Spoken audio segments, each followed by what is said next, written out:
Welcome back to the Geek Warning podcast, everybody. I'm Caley. This is the podcast that puts the world's most interesting cycling tech all into one place. I am joined this week by Brad Copeland. Welcome back, Brad. We missed you last week. Thank you. It's good to be back. I missed you as well. Oh, thanks. And I missed Dave.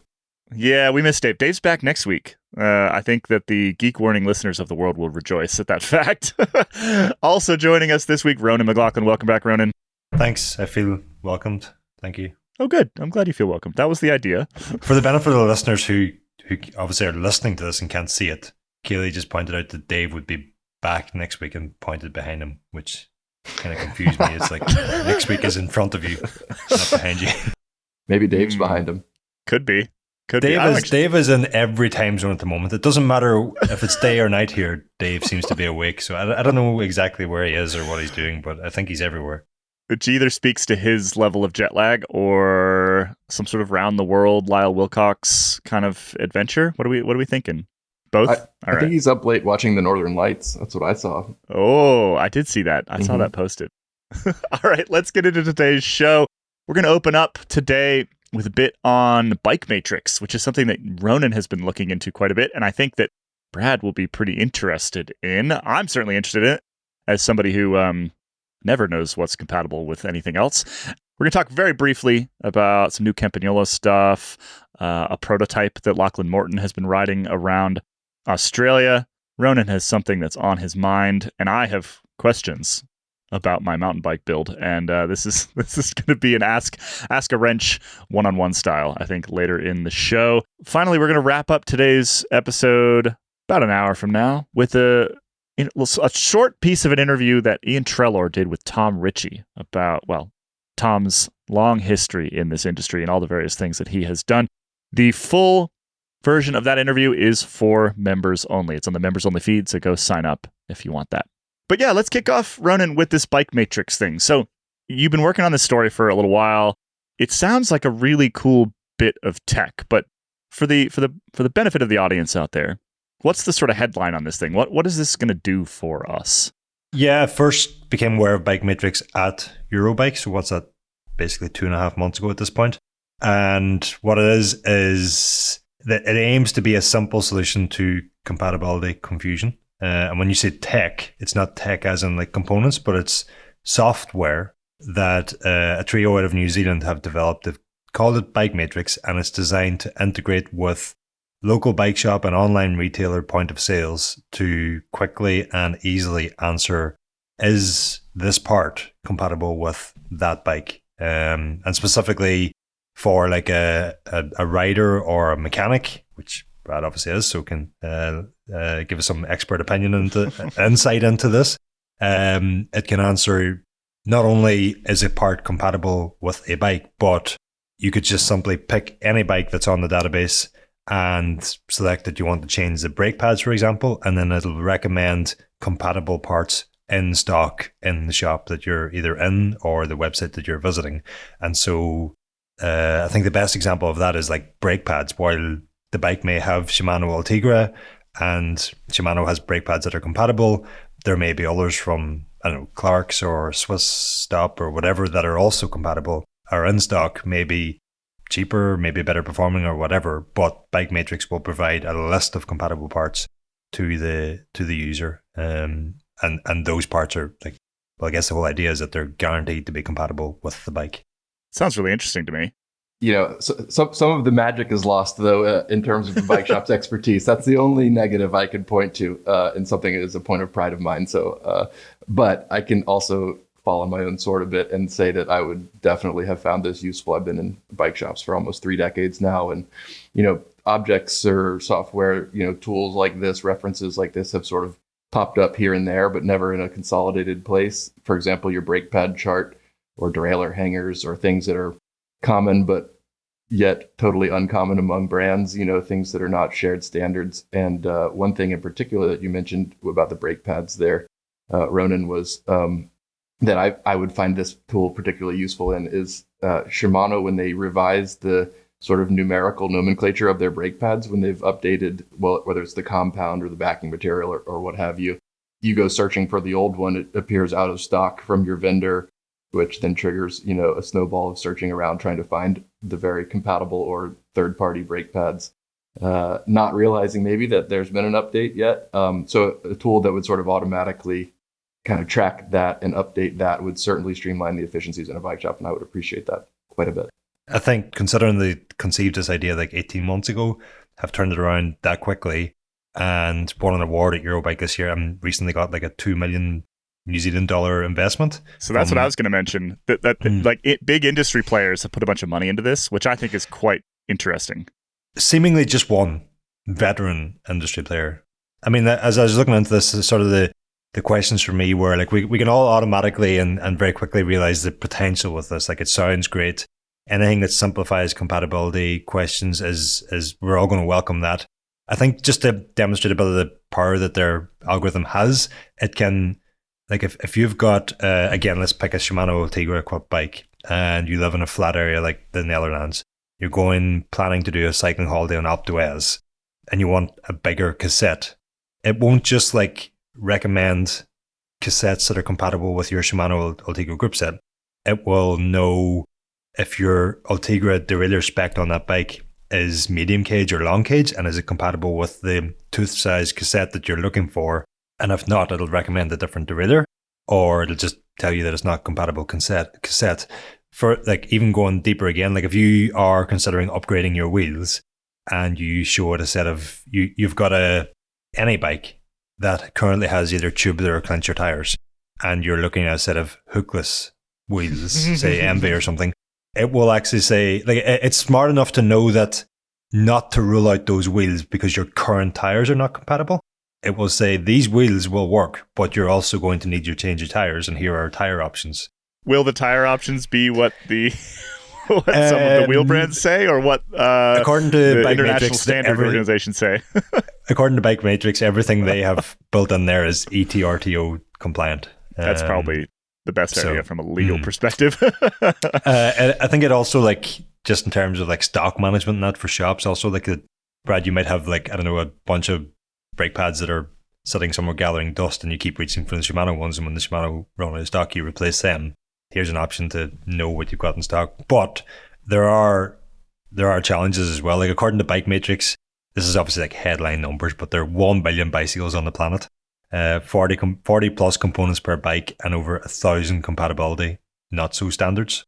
And so like the headache of trying to organize all that and then doing so in an accurate way, ensuring that all the information provided is accurate, that's going to be huge. Like, and then there are compatibility solutions, for lack of a better term, previously or currently available. Like SRAM has all their videos and information. Shimano has the same. Anything that's not Shimano is never going to guarantee it's compatible with their stuff. So like, I don't know if Bike Matrix are ever going to get Shimano compatibility onto their software systems without like just going manually and building it in themselves, because Shimano's unlikely to provide it. That's just me assuming there. Like, that's a good assumption. Yeah, based on prior experience with Shimano stuff and compatibility questions. And then DT Swiss has like a compatibility thing as well, which is like highly detailed, but only for DT Swiss products. Are they going to want to dilute the thing they've already developed by having a global sort of offering? And who knows, possibly DT. Well, I would hope so. I mean, like, a lot of this is just sort of bike brands, like need to get out of their own way sometimes, right? Like, this would be hugely beneficial to the industry as a whole. It may not be directly beneficial to some of the individual brands that have already developed stuff like this, but at the industry as a whole, this level of confusion and level of like halfway compatibility that we often run into is a disaster, right? Like, B2B is great, and I'm glad that they're starting there, because I think it can sort of get vetted that way, right? Like, if you've got a B2B solution and Brad's dealing with it, you're going to pick up on errors, and it's not going to be probably a big deal, because you'll pick up on the error and you won't do the wrong thing. If you send this out into the public and there are problems with it, you're either going to waste people's money, or you could potentially do something dangerous, right? But at the end of the day, like, for me as a consumer, right? I'm not working in a shop. I haven't worked as a mechanic for 15, 20 years now. I speak bike, right? Like, fluently speak bike. But every time I have to do something like this, I have to go do all the research and then hope that the various charts and things that I've looked at are correct and all line up with each other. And sometimes they disagree with each other. And something that was just a single source, not only for sort of like hardcore bike heads like me, but just sort of the general cycling population, I think it would be massive. But I don't necessarily trust the industry as a whole to work in a collective manner to make this actually sort of function. And I think at some point, Bike Matrix will just have to say, well, screw you then. Like, Shimano, we don't care what you say is actually compatible. We actually are going to go through and list all the Swiss stop pads that work with your brakes, right? Like, I think that has to happen at some point. I don't trust that the industry's going to do it on its own. I guess that could come from, like, if we're using the Swiss stop example, and Swiss stop saying this is compatible with these Shimano parts. Yeah. And basically the way it works at the moment is, like, manufacturers provide their compatibility data to Bike Matrix, and then the Bike Matrix algorithm, like, understands all that and builds it into the database. But of, like, the 40 or so brands that are currently listed on the Bike Matrix website, I reached out to a few, like, contacts that I knew at various brands who are listed on there, and some of them were aware, the PR contacts at those brands, some of them were aware of what Bike Matrix was, some of them were vaguely aware, some of them were not aware at all. And so it's not really something that's, I think some of the contacts there had been, like, local to Bike Matrix. But the point I'm trying to get to is, like, they're mostly component brands. At the moment, there's only one road bike brand off the top of my head, if we're talking road bikes, and that's Canyon. And Canyon are, like, I reached out to Canyon as well, and they were a little bit hesitant to comment either way. I think they are going to give me a comment before we publish this article. And they weren't hesitant because they don't, like, back it or anything. It's just, like, they haven't provided all their compatibility data yet. It's not all built in. They do intend to, is the understanding I have. I'm still waiting on the comment, as I say. They, you know, there's no reluctance there on Canyon's behalf, but I kind of wonder if there might be on other brands' behalfs, and if maybe the emergence of one player in this space maybe motivates a couple of others, and then, well, the cycling industry has a way of shooting itself in the foot, doesn't it?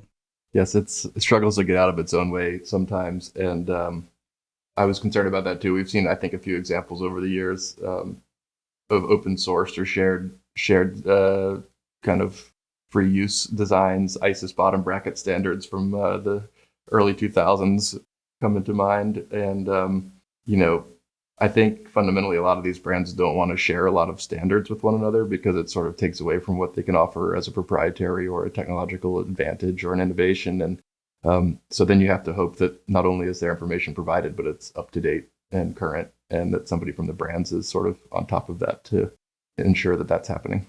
I guess it is getting easier these days because, like, previously where you would have had maybe different handlebar clamp diameters and may or may not have been compatible. Nowadays, if you take the proprietary handlebar stem setups that we've got, it's just not compatible. You're not giving anything away there because it's just like, these Canyon bars will only work on this Canyon bike. No other bars will work on this Canyon bike. But yeah. Well, aside from being disappointed that Keanu Reeves wasn't involved, I'm still pretty excited about the possibility of this technology. And now that I've moved to a service-only situation in the bike shop, to seeing a lot of bikes that I haven't always necessarily seen before, this would definitely kind of streamline some things. So I'm hopeful for its potential to be fully realized. I think just to wrap it up, I think the future plan, or when I say future, like within the near term future, like 6 months or something, I think Bike Matrix plans to have like a bike passport or something, a digital version that a rider like myself would go into a shop, get their bike set up on the Bike Matrix platform, and then you could take this like key to any other Bike Matrix affiliated shops and get the same sort of answers because not every bike shop is going to stock every brand of thing that you might be looking for. Campagnolo wheels, or that one shop does, and then you might be looking for Continental tires that another shop does, and so they kind of plan to roll this out where the rider themselves will eventually have like a digital key of some sort that you can bring with you from shop to shop. Is this like imminent? Is this far away? Is this something we can actually expect to be using anytime in the next like year or two, or is this just still kind of vaporware? If you're looking for brake pads from the top 25 manufacturers at the moment, then it is fully functional and is rolling out imminently. But the rollout is sort of and I'm not going to quote them because I can't remember the exact quote, but in Bike Matrix words, it's like it's dependent on how much they built out the rest of the offering as to how quickly other shops are likely to take it up, and they see that happening pretty quickly. So this isn't one of those pie in the sky things where this would be great if this happens. We have this great idea and there's nothing yet been done. There has been a lot of work done here. It is pretty imminent, I think. All right, well, we'll keep an eye on it and keep you all updated. Let's take a quick break, and when we come back, Ronan's favorite topic, Spec Series bike racing.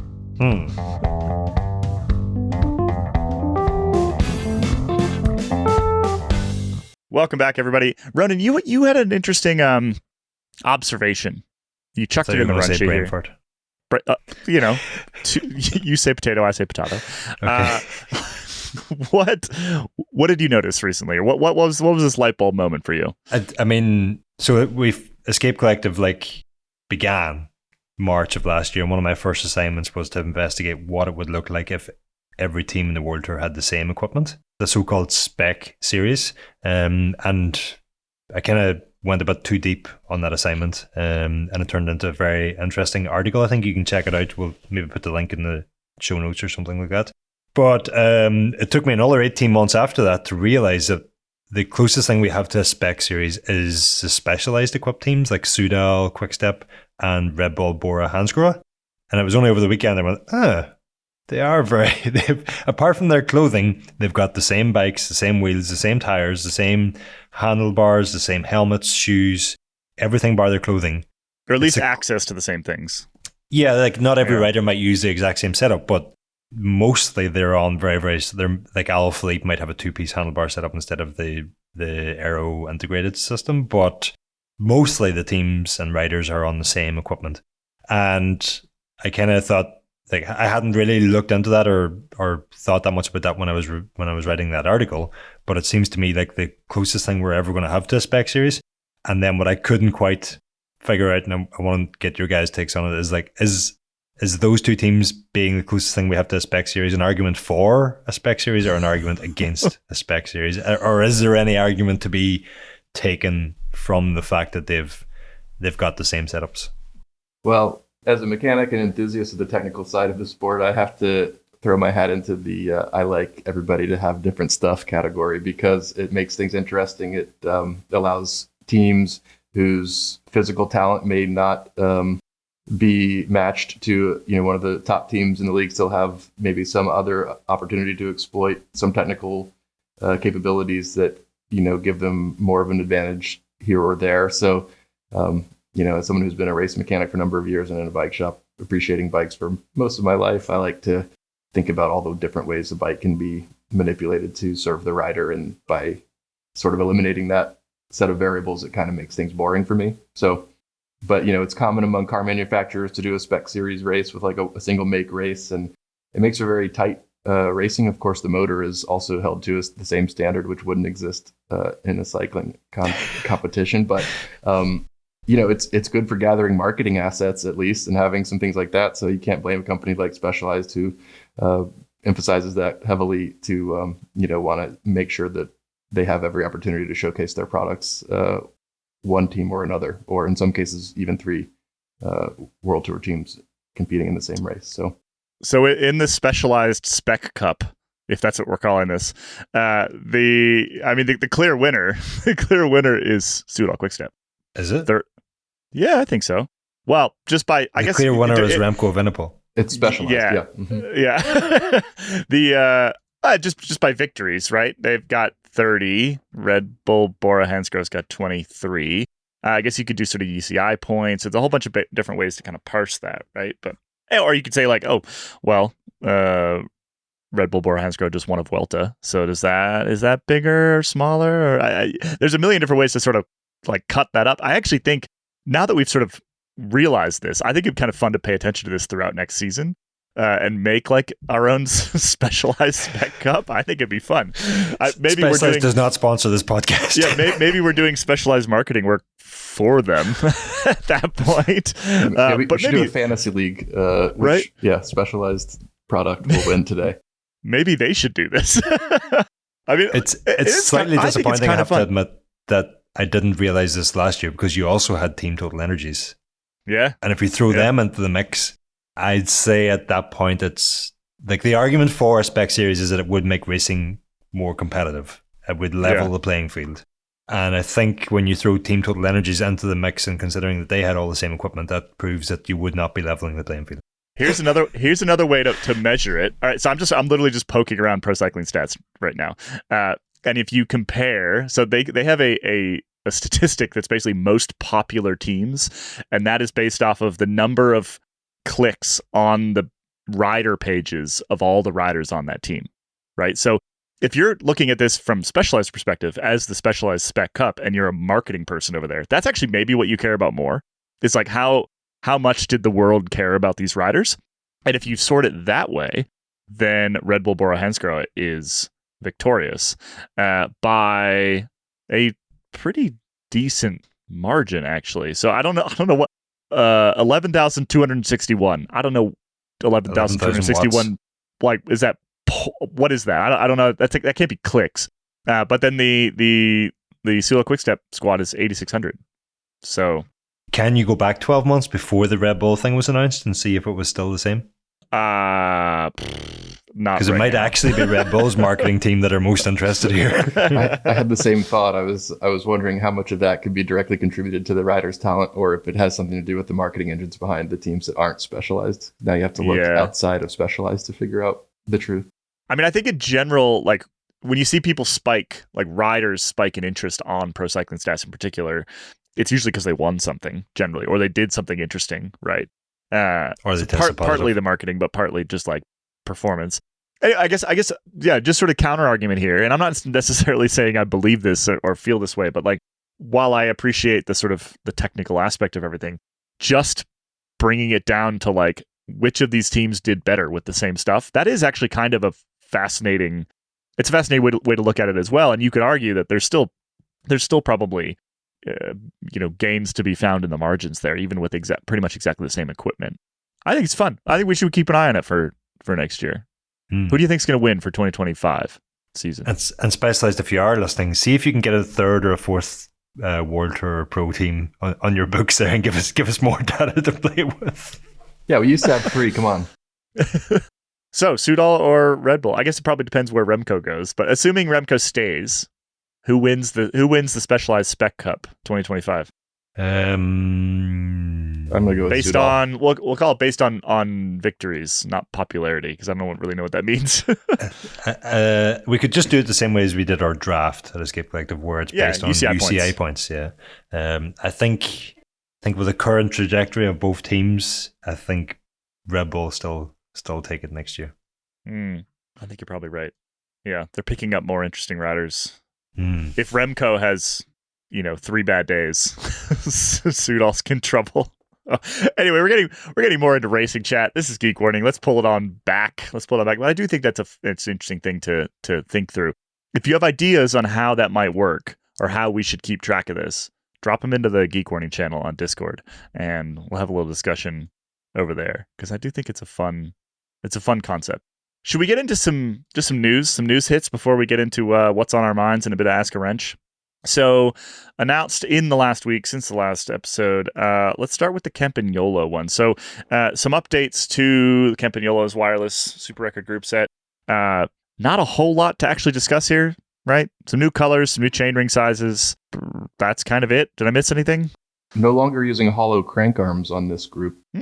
So you said upgrades. That's one slight downgrade versus the existing Super Record crank arm that existed before this conversation. Yes. Interesting. Yeah. Why? I would assume manufacturing costs. They advertised that the group is a reasonable chunk of change. I think it was like 20% cheaper or something. Did I make that up? It was you were mostly right. You got one part wrong. It's not cheaper. It's less expensive. Oh, gotcha. Yeah, sorry, Campagnolo. I didn't mean to besmirch your sterling reputation. But yeah, it's kind of reminds me when the 80th anniversary group came out in like 2013 or whatever that was, 14, and it was essentially just a regraphicked version of the exact Super Record group that was already out and had been for a couple of years, other than a matte finish and a few color changes here and there. But Wasn't that just the existing Super Record stock that they couldn't ship ahead of an update? Yeah, they put some new stickers on and sent it out. Yeah, that's exactly right, Ronan. So it's kind of genius. Yeah, this one, they at least offered a few gear range option enhancements, both I think easier and harder, shall we say, or more of like a pro size chainring option that didn't previously exist. I think they had a 52-36 is now the largest combo that they offered, and cassette ranges with a 25, a 27, or a 29 tooth, depending on your preference, which may not have existed before. The 29, was that out? I like that. So I like that. The existing combination was 1027, 1029, and there's now an 1132. And the new chainring combinations are 5236, 5339, and 5439. Kicking it old school. And the 53 and the 54, the introduction of those two combinations has a lot of speculation going about whether the Campag are going to come back to. They were with a Italian racing team this year, but the new group set until now officially only had a 4529, a 4832, and a 5034 combinations on the chainrings. And so that team, I believe, had been using like 5439, and the new front derailleur that required a change to the new front derailleur, which is the last remaining of the updates to this new S group set that we're talking about here. So that derailleur update is basically just a compatibility thing for the new chainring combinations. Ronan, are you still a Campagnolo fan? It's getting harder and harder. It is. It's I am. I definitely am. It's not that I don't want to be. But yeah, I think even like, I overheard a conversation between Groupama FDJ and some Shimano representatives at Paris-Roubaix this year, and the talk was like they introduced their 54 chainrings 2-3 years ago now, and immediately were already being there was demand already for 56, 58, whatever. Yep. And 3 years later, Campagnolo bring out their new chainrings, and it's the 54 that. So that I mean, I don't know if it is indication or not that they're going to come back to the World Tour. I suspect not. But yeah, there's nothing here that excites the Campagnolo fan within me, just as there wasn't with the wireless launch last year. So I'm still a Campagnolo fan, but just not so much of the newer The only thing that would excite the Campagnolo fan in me is like a brand new rethought Super Record mechanical group. Same. Exactly. Yep. I was going to say the same thing. That was when I stopped liking Campy when first EPS dropped. I was a Campy guy forever for like the beginning of my road career for like 15 years was all Campy, and I like loved how exclusive and tedious and kind of finite and meticulous it all had to be, and it was just like a mechanic's wet dream working on Campy stuff, and then EPS 1 came out and it was like a mechanic's nightmare. It itself seemed to be a possessed system that had quirks that couldn't be accounted for, that Campy couldn't always account for, and it's kind of spiraled like that. But I think Ronan's point that they're 3 years behind Shimano's update or innovation, that's kind of the story of Campy for the last decade for me, is they're about 3 years out on the products they come out with. They're just like irrelevant out of the gate because they're already done better by somebody and have been for a few years already. So yeah, that's my take on it. And in the interest of being like an equal opportunities but smudger, I'm going to say that Shimano's was also out of date when it came out because the demand was for bigger chain rings. So, that's true. Yeah, you're right. I don't know if that means that SRAM is the only one that's ahead of the curve on these things. I'm sure there's something. Isn't that how it always works though? SRAM is first and then kind of broken. Yep. And then Shimano comes and does it, and then they're second and it fully works. Perfect. And then Campagnolo does it third and it's both broken and late. But it looks the best. But it looks the best. Of late, we have to remember that Campagnolo basically invented everything, and then that's true.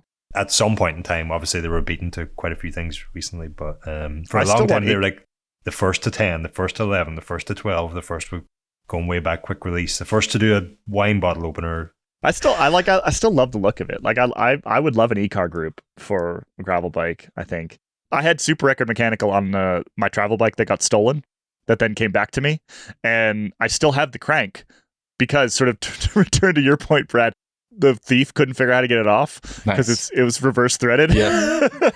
So I haven't actually tried. I may not ever be able to get it off. I'm guessing this person wailed on it for a while. Maybe be broken in there. That's one of the side benefits of having Super Record is no one can steal your cranksets. Integrated security is just not something you read about in group set press releases these days. We have a couple of the news bits to get through. Actually, we have one more. So, Ronan, you spotted a new bicycle underneath one Mr. Lachlan Morton, who's currently riding, 14,200 kilometers around Australia? Like a complete nutcase, but we absolutely love him for it. So, I'm actually kind of surprised we didn't spot, or somebody else didn't spot this bike earlier, because it doesn't look anything like anything in the current Cannondale range. Down tube kind of reminds me of the Topstone I've got sitting in my garage over here.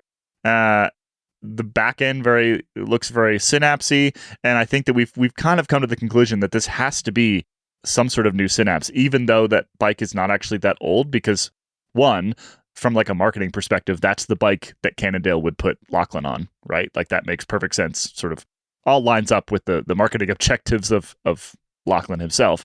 And two, it just the sort of visual cues indicate that that's the most likely answer here, right? I haven't asked him whether or not I should mention them or not, but I'm just going to say definitely one person had spotted this, because Christopher was in my DM saying, looks like Lachlan's on a new bike. So there was definitely one person that spotted this, and I'm going to disagree with you as well. I think it looks a lot like the current Super 6, hence why I think it didn't get spotted by many people. But it's basically, we're pretty sure it's a Synapse, but I'm also very confident that down tube can't be a Super 6. There's no way. What I was just going to say was I'm very, very confident it's the Cannondale Dogma X. Could be. You never know. It's an endurance take on a road race looking bike, because we all want the bikes that the pros are riding, but we all can't ride like pros. And it's like we've discussed countless times in this show previously. Anything that can blend those looks with a bit more forgiving ride is positive in our opinion, and that's what I believe, having sort of poured over the photos that Lachlan has been sharing of this bike and the photos that are up on the donations page for the record attempt that he is currently doing.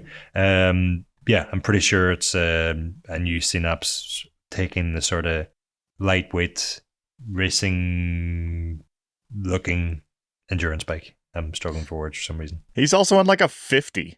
Yeah, he's on an incredibly small frame for some reason. Which, when you consider that he's got the stem absolutely slammed, that's where I'm getting an endurance take from, because that tells me that the front end of this bike is pretty high for such a small bike. And so it's probably like a higher and shorter frame rather than a longer and lower frame that the Super 6 kind of is, but obviously isn't the most extreme example, obviously. One of our commenters also pointed out, this is Lucas Gallagher on our comment section, pointed out that could see a Smart Sense rear light tail light thing, which, if you guys will recall, the original Smart Sense was this big box that sat on the frame. It was not great, not wonderfully integrated, not particularly attractive. If that is true, and we've got Smart Sense on this bike, then it seems to be at least integrated a hell of a lot better, which is, I think, good news for anybody who. It's a cool system, right? But it was just sort of horribly ugly the first time around. And so if they've got that figured out, I think that's something to look forward to as well. Horribly ugly and not optional, right? Yeah. Was the sort of problem with it, I think. Yeah, the invisible external wires that were just hideous, and there was no real clean solution for either, which troubled me personally. Which may also explain the somewhat short redo of the Synapse. Yeah, I was wondering too. I know we have very few real details of this bike, including what it even is technically, but this bike would serve the future well by having such options as wider tire clearance and UDH mount for all the components that are forthcoming for that category of bike. And I believe that Synapse was maybe not equipped yet for such new groups like the Explorer group that we've been talking about a lot on this podcast. And Dave and I kind of riff on new bikes as in terms of their relevance, whether they have a UDH or not. So I wonder if any of this is part of Cannondale's attempt to just bring their line up to date with what is inevitable. Right. Imminent. Yes. Yeah. Also, just to return to the size thing. Okay, so the bike is tiny. And also, has anybody ever asked Lachlan why he rides with the nose of his saddle like pointed at his front? Caley, what kind of question is that? Have you not listened to the performance process episode with Lachlan where we like specifically asked him that question? I didn't. No. Tell me why, Ronan. I can't remember. I mean, he has some serious explaining to do. He likes, as another commenter said on the article this week on the spotted bike, if Lachlan thinks of something and wants to try it, he usually does try it, and that's usually the only explanation that there is. It doesn't go like there's not some biomechanic or bike fitting explanation for many of the things he experiments with. It's just he likes to tinker. I mean, if it works for him, it works for him. Like, I'm not Lachlan Morton. I'm not currently riding 14,000 kilometers around Australia. So, like, who am I to judge? But also, it looks terrible. And I feel like if I did that, I would just fall off the front of my bike. Like, I don't really understand. I don't understand. Well, all right. I am going to go check out that performance process episode, and everyone else should as well, if you want the answer to that question. I missed that one. Anything else on this? It was around tour time, so we'll forgive you on that. Yeah, no, I definitely was not listening during the tour. Anything else on this mystery bike? Again, we're pretty sure it's the new endurance bike from Cannondale, but as of yet unconfirmed. Anything else on it? I mean, it could just be a change made for Lachlan, but I was quite positively surprised with the combination of a Lab 71 branding on it, which tells us it's their like premium version of this bike, with a 2-piece bar and stem setup, which offers adjustability, which is not a thing that 1-piece systems offer. Well, did they have to do that because they put them on a 48 and you needed 180 millimeter stem? There's no way for us to know if the spec bikes are going to, or the stock bikes are going to come with 2-piece setups. But I again, for this category of bike, I would argue a 2-piece setup would be optimal in terms of dining and comfort and that. And I would even go as far as arguing that a 2-piece setup would be better for performance bikes also, because we're all trying to get as aero as we can, and then we're locked into these on adjustable front ends that may or may not work for you. Well, which returns to our discussion last week, Ronan, where we were talking about how high-end bikes should not come with certain components. You were specifically saying they shouldn't come with saddles. They have to come with handlebars, Kelly. Mm-hmm. But if it's a legal requirement. If it was just, by default, you could swap that stuff out at the shop that you bought the thing at, I think that would be beneficial, right? Now, granted, I think that the percentage of, to return to that conversation very briefly, the percentage of people wanting and needing that across the entire bike spectrum is really small. Right. But it's not nothing. It's the listeners of this podcast, right? Which is a sizable group who buy lots of bikes, lots of high-end bikes. So I think it's a great idea. Well, Specialized tried this a few years ago and they stopped offering the consumer the option to spec certain dimensions of components or saddle shapes, the different models of saddle, bars and stems and things like this. And I think it became logistically, even for a company with specialized size and resources and capabilities, more than they can manage. I think it also overwhelmed shops too.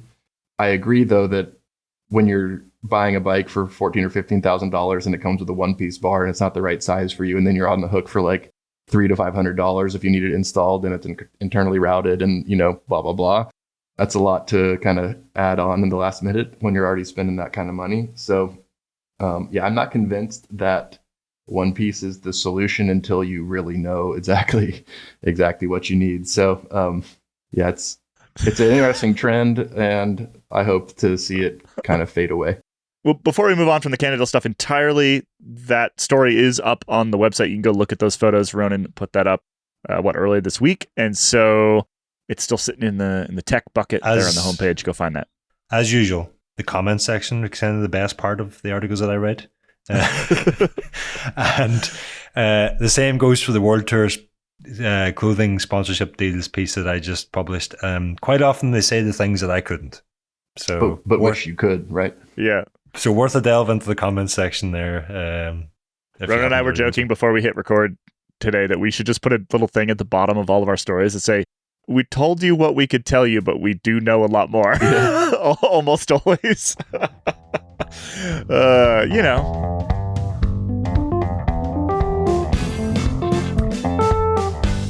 I think it's time for a little what's on my mind. And I think that everybody who follows me on Instagram already knows what's on my mind, which is I'm building a mountain bike. And specifically, I'm building a mountain bike for sort of like cross-country / down country kind of riding, keeping up with the Devo and Nika kids that I coach who are way faster than me. And so I need every bit of help that I can get, every optimization. I've started waxing my chain to keep up with these kids. I'm doing everything I possibly can because they're so fast. You might have to wax more than that to keep up with those kids. I know, right? So I'm building this bike. It's Cervelo, full suspension bike, and I've been sort of playing around with group sets. It came with quite a low end build, sort of GX mechanical and level 4-piston brakes, which were so bad that I thought they were 2-piston until I went and looked at them, and I was like, there's actually 4 there. Are they all working? Yeah. Right. And a Sid Select fork, which I also don't really get along with. And so I've been just playing around with how I'm going to build this thing out. And Brad, you dropped into the comment section on my Instagram, which was super helpful. It gave me a couple tips. So I wanted to pass those on to the whole audience, because in case you don't follow me on Instagram, because we did talk about this last week. So the first one was those level brakes, right? So I was coming off of 4-pot XTRs, right? Like pretty powerful and also pretty kind of grabby, like quite a lot of power quite early in the stroke on those brakes. And switching over to these levels, I just couldn't get the grab that I was hoping for. Like I'd grab the rear brake in particular. I do a fair amount of sort of like rear wheel steering, and it would just sort of, I'm not talking skidding, I'm talking just like you grab a bit of rear brake, it gets the back end around, and it just wouldn't do anything. So I just like rode off the trail a couple different times in the first couple of times that I was on this bike. Your recommendation was 2 things. One, switch to 180 rotors, front and rear. So the front was already 180, the rear was 160. Got rid of that 160, put the 180 on. Much, much better. And then the other thing, which I think worked in combination, was metallic pads on these brakes, which I feel like when I've switched pads before, on the XTRs in particular, like there was a difference, but it wasn't actually that dramatic. But yes, on these brakes, it was dramatic. Yes. Why is that? Do you know why that is? Well, I think the answer is it's not that these pads are so powerful, but it's that the organic quiet pads, as they're now labeled, are pretty not powerful. They have decent modulation and power to a point, but on a mountain bike with the weight and the speed that you're coming into things with, I think you exceed kind of their maximum power basically from the pad compound itself. And so for those who may not know, I spent the last basically decade working as a mechanic for SRAM sponsored mountain bike teams. We were there when the level debuted, and even before with previous models of SRAM brakes, which got some negative press as well. But you have to work with what you're given as a sponsored team. And so these were some of the methods that we sort of landed on. I always have been running metallic pads. They are noisy, and I believe, especially for SRAM brakes, which have a notorious history of being noisy anyway, regardless of pad compound, particularly like that turkey gobble that is so common. I think people really complained a lot about that, and so that led to the pad compound that they now deem as the quiet organic compound. But it's at the expense of performance, which now people are complaining about again. Yes, I know. I mean, it almost reminds me of like we used to mess with people. Like I actually did this to somebody in college, I think it was, and then felt quite bad about it afterward because he went and did it. And he was like, how do I get my disc brakes to be quiet? And I was like, oh, you got to lube them. Yeah, WD-40. Yeah. Yeah. Yeah, and then he was severely injured in a night, and then you feel guilty, but he was okay. He landed in the grass. It was good. Fine. We were like 19 years old. All of us were idiots. This is a long time ago, but I did at one point do that because I didn't expect him to do it. Right, and then he did. But it's just like it's kind of the same. It's like it's a similar solution to this problem, which is a little bit ridiculous. And again, I want to I disparaged these brakes quite heavily last week on the show. They're actually like they're okay. Like now that I've got the metallic pads on there and a bigger rear rotor, like the bike, when I rode last night, the bike was doing what I wanted it to do, which is a big step up from when I first got on it. And I think that like people also underestimate how all these little things work together to make your bike do what you want it to do, right? So like suspension setup, the brakes you've got, where that bite point is, how hard that bite point is, it's all working in concert. Yes. To just make the bike do what you want it to do. And like sometimes when I got on a test bike in particular, when I used to test lots of bikes, it would take me a couple weeks to just get it like working properly before I even felt like I could actually sort of analyze how well it was doing that, right? And it's sort of going through the same process for me now. The other thing that I had mentioned in that initial post, and which I'm still going to fix, is I just don't get on with that SID Select, and it's particularly the Select version. I haven't ridden one of the nicer SIDs in actually quite a long time, but I hear really good things. But this fork, I had it on hardtail that I was riding for a while. It's on this bike now. I cannot get on with this fork. Like it's either I changed the PSI by like 3. And it goes from like, okay, I want small bump compliance, so I drop it by 3, and I have small bump compliance, but I blast through the travel really, really quickly. Or I add a couple PSI, and the small bump compliance disappears, but it's sort of sitting up in the travel where I want it to sit, and I cannot find the happy medium. And is that like, do I just need to rebuild the damn thing more often, or what's the issue here? Well, something that it sounds like you might want to start with if you haven't is to experiment with your volume spacers in the air side of your fork. So it's basically a volume reducing, some people call them tokens, but they essentially thread in underneath the sort of air cap on the top of the fork. And you may have some in there from stock, but they may not be enough. And what we typically were doing was running quite a few volume spacers, which essentially causes the air spring ramp up rate to be quite fast. But then you can basically run low pressure, so your small bump compliance is supple and nice.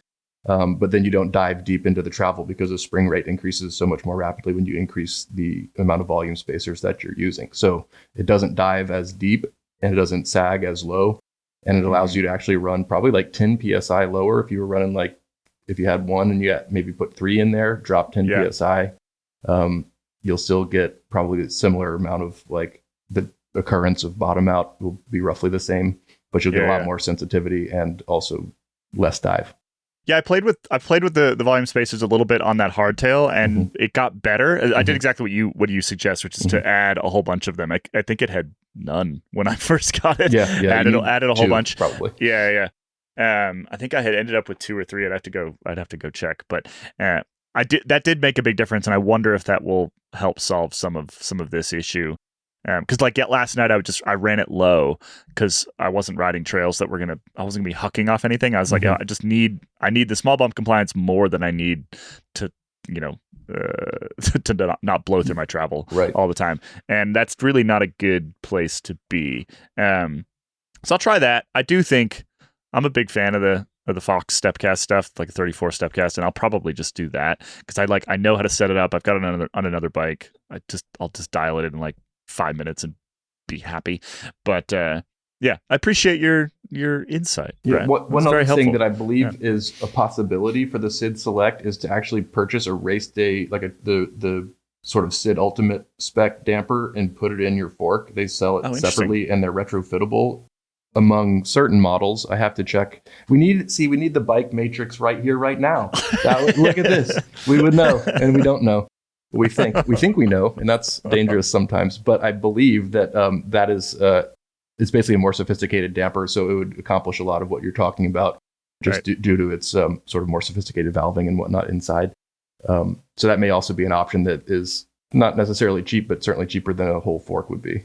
Yeah, I'm trying to decide right now, like how much I want to put into sort of fixing up the things that are on the bike, and versus just getting rid of them and putting the things on that I want. It's like the brakes, for example. Like I think I'm actually going to try some Hopes on Zach Edwards's recommendation. It's a good recommendation. I haven't ridden Hopes in a very long time. They could be amazing. They could be garbage. I have no idea, but I am going to try them and report back because.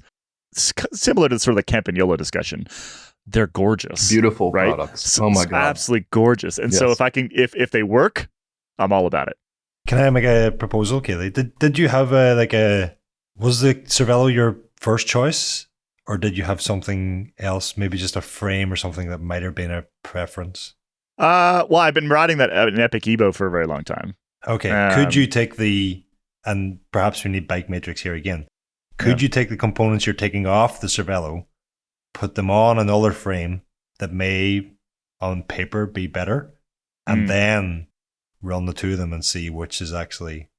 I don't know if there's anything in this, but I'm just wondering for something to do with your other components other than to build them into a bike that's not that good that you then sell to someone. Well, I was going to sell the Epic because that's how I'm funding all of this. I got to sell the Epic at some point. I think...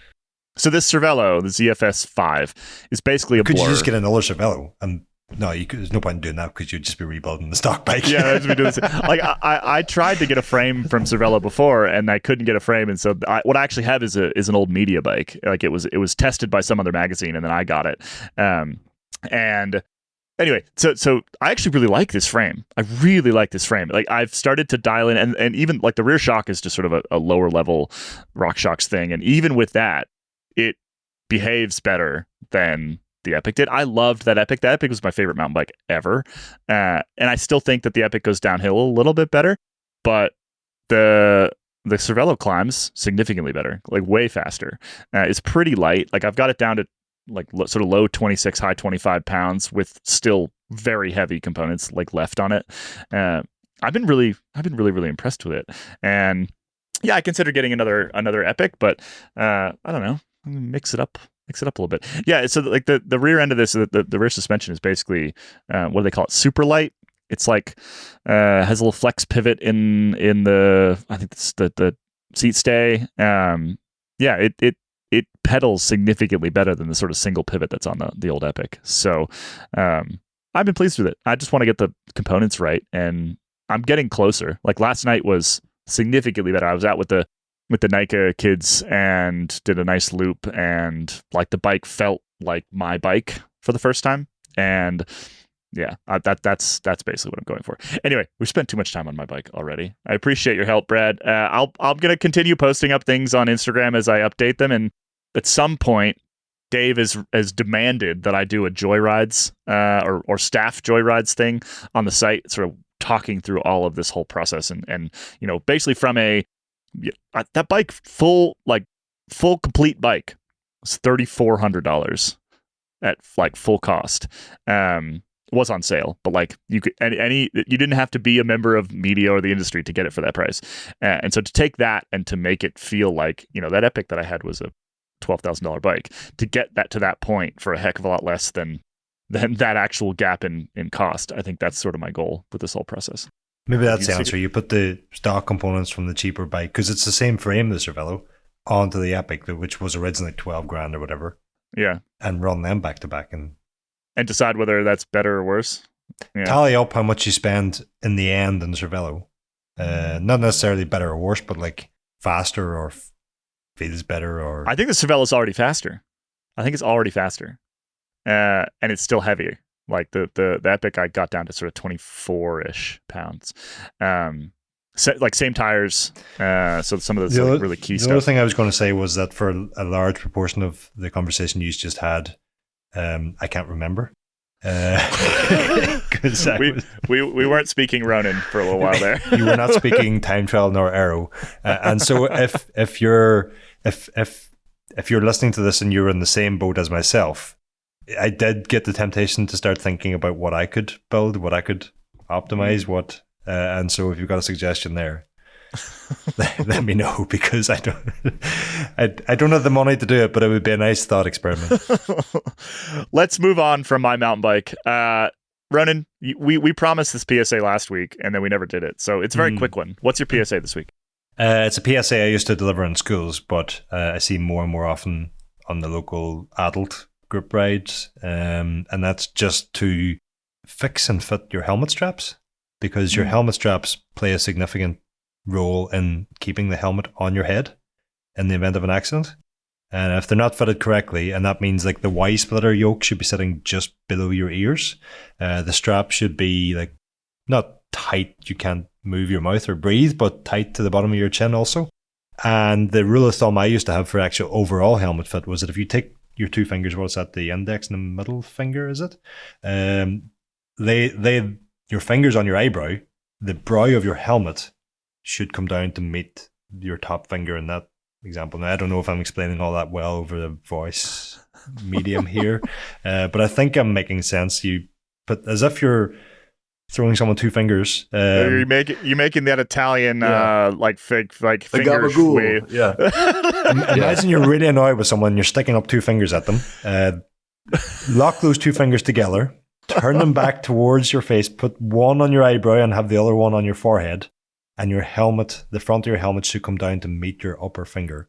It's good audio. That just ensures that it covers your forehead.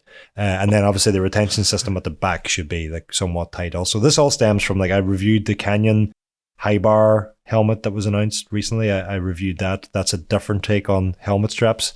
And since then I've been meaning to, like, the problem that high bar system is trying to solve is that people don't fit their helmet straps correctly. And I just thought it was a good reminder to me to remind our listeners that the helmet straps are an integral part of your helmet doing its actual job. Not to mention the fact that if they're flapping in the wind, there's a lot of aero drag happening there. So get them strapped down nice and tight, get those tan lines going. And hopefully you'll never actually need to know that your helmet straps did their job, because we never want to see anybody involved in an accident. But if you are wearing a helmet, you at least want it to be doing its job. Now, where I felt like this was going, and I think you buried the lead here, Ronan, is that a lot of people's helmet straps are just flapping in the breeze. Just like a 6 or 8 inch, 10, 12 centimeter long, extra flapping piece of material, Parachute. which you can trim yourselves, people, and then maybe burn the ends because it's nylon and you'll melt the end to keep it from fraying. But do yourself a favor and upgrade in the style department. Once you're fitted per Ronan's very intricate system of helmet fit, then and only then should you cut your helmet straps a little bit shorter too for maximum style. The one other things yes, granted, like that's an aesthetics thing. I'm more concerned with the safety aspect of this PSA.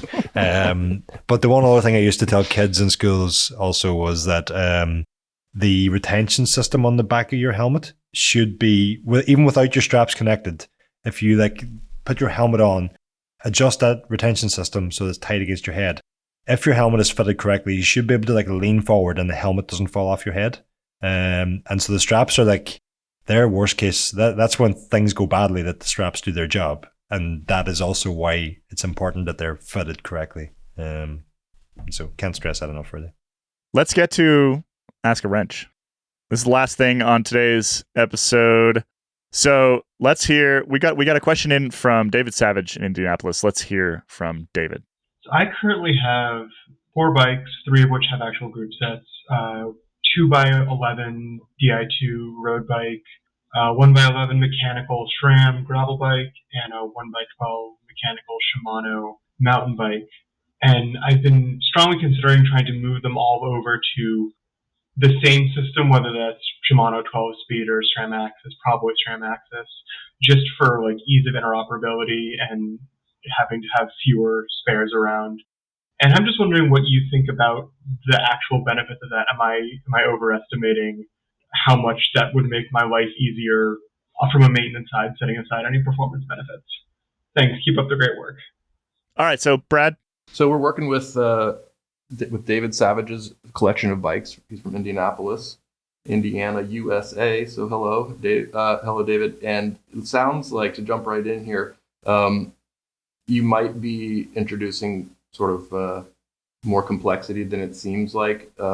It's, a 1x12 mechanical Shimano bike, a 1x11 mechanical SRAM gravel bike, and a 2x11 Di2 road bike. You'll be sort of having different pre-hubs to consider at this point. You'll be replacing most drivetrain components on most of the bikes. You can probably use your existing crankset most likely with the correct chainring. But, whether that actually, to get to the crux of your question, is it overestimating how much it would make your life easier? Once you've done it all, it would be pretty straightforward, because the service that you would need to do is, for the most part, the same or similar. Getting to that point might be more convoluted than it's worth. That kind of is a matter of opinion, I would say. But it's not so straightforward, because you'll definitely need to sort of sort out the compatibility issues, which, Bike Matrix, where are you? So yeah, once I agree with you that if you were to follow through on this, the SRAM Axis group would probably be the most simple and straightforward. I think that's one of its best attributes, is that it's very user-friendly. Adjustments are pretty simple and straightforward. The setup is quite easy to do at home if you have a little bit of experience and access to the internet to watch SRAM's own videos. They make it almost impossible to screw it up. I say almost, it's not impossible. I've seen it done, but that it might be the most straightforward approach to getting all your bikes the same, and probably the most inexpensive for the performance. Like a GX axis group or a rival level axis group performance wise is quite good. Hardly distinguishable from the higher end options other than weight and maybe durability to a degree. So that would be the approach I would probably suggest if you were going to go down this road. Other than being able to swap batteries, what are the potential benefits here? Because 3 very different bikes. I mean, even if you're changing wheels, it's going to involve changing tires, and it's there's still going to be a heck of a lot of work if you want to have that interoperability, I think was the word he used. Yeah, I wasn't clear if he wanted to be able to swap parts interchangeably among the bikes, or just have the things that you do to service each of your bikes be relatively the same or relatively consistent, so you don't have to keep the same, but different bikes or different components like equipment, cables or chains or different equipment like that. Even the chains wouldn't be the same there, though, would they? Mountain bike, gravel, road? Gravel and road obviously would. Well, what I mean is when he has a mix of Shimano and SRAM and 11 and 12 speed stuff in his garage right now, that maybe bringing things up to so the road bikes all use SRAM road components. Of course, the mountain bike may use the SRAM mountain bike chain, of course, but maybe it's so that it's a slightly more streamlined and there's fewer things to remember to keep track of and that kind of thing. So maybe it would be, but again, I don't know that getting to the point where everything is simple or as simple as it can be is such a simple process, and so it might actually be introducing some complexity that isn't warranted. Plus, I think having multiple drivetrains is part of the tapestry of life. Yeah, it's and fun. You must every time you look at your bikes, you should be like, how do I shift this again? Just for a second. I think that's very important. Yeah.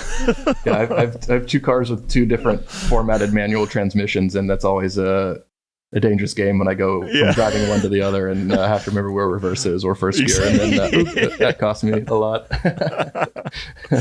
All right. Last thing in today's episode, we're actually going to leave you with a interview that was conducted by Ian Treller with Tom Ritchie. It's a great long interview. The entirety of this interview is for members only. This is some premium podcast content. It's going to go up around the same time that this main Geek Warning episode goes up, but you have to be on the member feed to get that. So make sure you head to escapecollective.com/join, sign up, get these premium podcast episodes. And just a little teaser. Here's just a little bit of that interview. I'm thinking of I've got a Ritchie sticker on my car and it says inspired by life on it. And I don't know why I put it on my car, but I had one on my bikes as well. So but it kind of, you talking about that desire to have a normal life and be present for the people that are in your life, I think is an interesting distinction, because the products do feel less, when you talked about carbon fiber and how people are pursuing stiffness and lightweight and those attributes which don't necessarily reflect in the riding conditions that people might be using them. I think that there's an interesting real life reflection of the way that you've chosen to live your life reflected in the products that you're creating. Yeah, well, I know what I know, and I know what makes me happy, and I know what makes a lot of people happy. And I don't need to make everyone happy. I don't. I'm not making a bike for every man. I'm making a bike for people that probably know some of my story and know some of it like you're beginning to know. And they like what I do because of it. There's probably that. There's probably some people that are very discriminating and understand at a deeper level just the functional mechanics of the designs that I produce and want to produce and I strive to produce, and they find me doing those things, and they find that those things actually have been accomplished, that I've actually done it in their mind for them. And it's hard in this world to differentiate between truth and fiction and marketing hype and real experience. And there's a lot of people that are out there enjoying a bike ride on bikes that, to me, I would never make. I would never want to put my name on it. But God bless them. They're out there enjoying it. There's no taking away from the value of a bike, even in its compromised form, because it's a wonderful gift. I can sit here and talk tech with just about anyone. The bottom line is it doesn't mean anything if you don't know the bike, if you don't have a good time and a celebrated time on a bike and truly do it, ride for the right core reasons. Probably you could probably go down a bunch of rabbit holes with what I just said. Well, I think the one that I come back to is you're right. There are reasons that people ride bikes, and they are this wonderful tool for all of the reasons that you've articulated, and transport and recreation and social connection, and also mental health, processing the day, all of those kind of things. On a personal level, what does riding give to you? You still ride a lot, and is there something that you're still chasing from riding, or is it something that you feel compelled to do? There's an unlocking that happens. There's so many things that modern society throws at you because you start to just live more and more complicated lives. It's almost impossible to turn off the complexity. Just today, I was having some trouble with the water system at the house, and it was really complicated because it was underground. It was under concrete. There was all kinds of things that were difficult to figure out, and water that was being wasted. And anyway, it's a long story, but for the most part, I've just learned that trying to focus on something for me almost is counterproductive.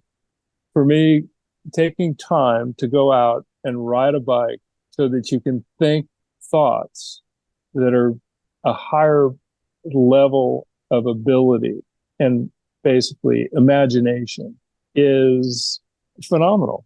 It's unique. I'm sure that some people, whether there's activities that they're doing that they can do the same thing, but I'm uniquely blessed in the idea department that the bike, riding a bike every day unlocks certain things that I don't think about and that I need to think about. Some are personal, some are family, some are design, some are just, crazy water systems at the house that I can't figure out. Getting on a bike and riding has always somehow unlocked a process to figure something out that's challenging. And it's always worked. And I'm very, very grateful to continue to be able to have the physical strength and the riding ability and the enjoyment to do many things, to share the moment with my wife, to go do some errands, to share moments with friends, and to do things and to look forward to those things, and at the same time solve some problems, which means 50 years of design problems when it comes to componentry and bikes and what makes the world go round, which is another bike ride. As I said, make sure you sign up to go get the full version of that interview with Tom Ritchie. Ronan, Brad, that was an enjoyable hour. Thanks for hopping on today. It was a pleasure. Thanks for having me, guys. That was fun. Next week, Dave Rome will be back. I'm going to be lobbying hard to at least let me come on for brief stints every once in a while. But yeah, all you Geek Warning listeners out there, we'll be back to regularly scheduled programming as of next week. I'll see you there. Bye-bye.